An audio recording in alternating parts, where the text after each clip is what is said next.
We are back with you now live at the Kentucky State Fair. We have run our way from the cookout tent outside of the South Wing inside to South Wing A. That's because we have been in and around Agland today, and we were watching some of the kids play here in the corn. This is one of the areas that you can really learn about what this product does, not only for our state, but the country as a whole, and of course how you can support farmers, how they support each other here in the state of Kentucky. So I've got a couple more people to introduce you to for this segment. I've got Brandon Roby, who is here beside me, corn and soybean farmer from Adairville, Kentucky. Adairville. I knew I was going to mess that up. I got too many of these to remember. Jonathan Reynolds, a soybean farmer. You're from Hickman, Kentucky. Hickman County. Hickman County. And your wife, Gracie. Yep. And your son, Noah. Yep. Well, welcome all of you, not only to Listens Live, but to the fair. And let's start with you, Brandon. Kind of talk a bit about where we are right now, because this seems like a popular spot. I'm watching families walk by, and we've got kids playing in here right now. And it seems like a good spot if you want to learn a little something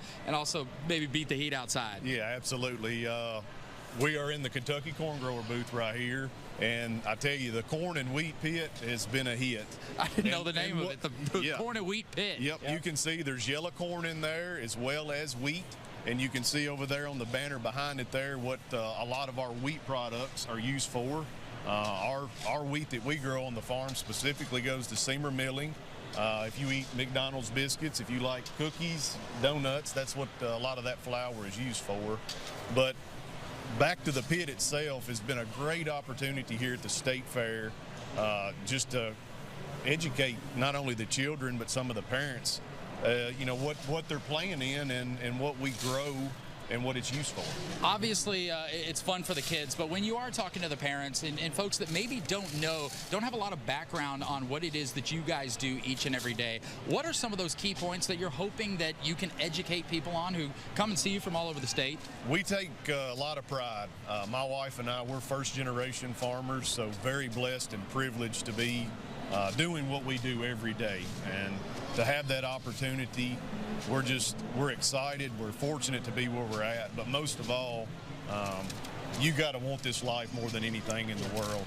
And we take pride. We want to produce a good quality product, whether it's going into the food industry or cattle, hog, chicken, no matter what industry, we want to provide a great top quality product. We know you guys are proud of the work you do. You're passionate about it. That's why it's so important, and that's why it's so successful. I want to bring Jonathan, you into the fold here, because Brandon was talking, he does this with his wife. This is always a family affair when you're talking to farmers out here. You've got the whole family with you. Yeah. He said you got to want this life. What does that mean? So definitely, because there's ups and downs, as with everybody. We all have ups and downs in our lives, but farming in particular, it's a grind sometimes. And so there's good days, bad days, and especially when you're working with family, it's a great thing, but also sometimes it can be challenging too.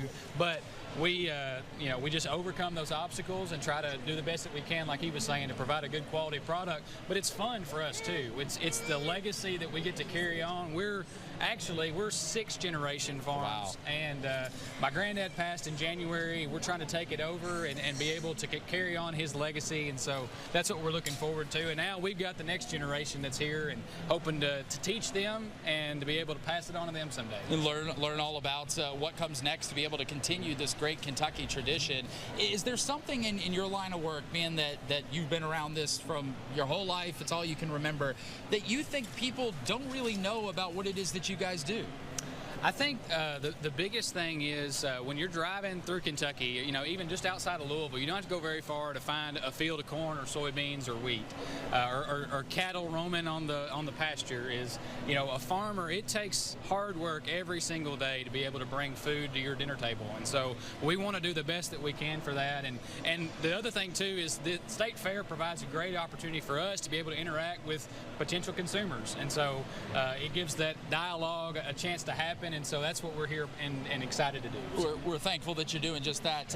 Brandon, I want to talk to you for a second, because we spent a lot of time talking about corn, a bit about wheat. Soybeans, would you say, maybe not in your world, but in the general public, when you're meeting people out here, especially at events like the fair, are soybeans the lesser known, and why would that be? Typically, no. The soybeans wouldn't be the lesser known. For our operation, we raise mostly seed production. So the soybeans that we're harvesting goes to a facility, it's cleaned and treated, and used to distribute to farmers to plant their crop the following year. So we're not directly tied to a feed mill or soybean milling or oil, anything like that. We're in the seed production. Is there anything that we can be doing as the general public to help support what the two of you and your families and all the others like you do each and every day? Yeah, you know, the big thing and what I spoke of earlier with the family and the kids here is education. Being able to educate people about what we do. And back to his statement earlier about driving through Kentucky, one of the things that we really pride ourselves on is conservation. You know, you don't typically see the conservation strips, the CRP, the things that we implement to protect our streams and waters around Kentucky, because you won't see that from the road. You'd have to get next to those streams. But we take a lot of pride in protecting our land and trying to make it the best that we can for the next generation. Speaking of that next generation, your wife raced off, you know, the kids, a long day at the fair. That's right. What are some of those things that you're trying to instill, even this early on, with your son to make sure that he can carry on this legacy that's Kentucky corn, soybeans, all these products? Yeah, I think it's a passion for the industry that we're in and the legacy that we've been left behind to be able to carry on, and then the hard work and things that we need for him to learn so that he can grow up, whether it's farming or not. He's going to need those skills and to be able, the work ethic and the leadership skills, the communication skills, all of those things to be able to be successful in life. And so that's what we're hoping. Well, I thank both of you for all the hard work you do for Kentucky each and every day, for being here and helping to educate and jumping on our show for a couple minutes today. Yeah. Absolutely. Thank you very much for the time. Stay with us here on Wave Listens Live. Still one more great segment to go at the fair. We are going to make sure, if you have not made it out here this year, that you will want to visit Agland, a close-up at some of the award winners when we're talking about corn. We'll send you to break with shots like this.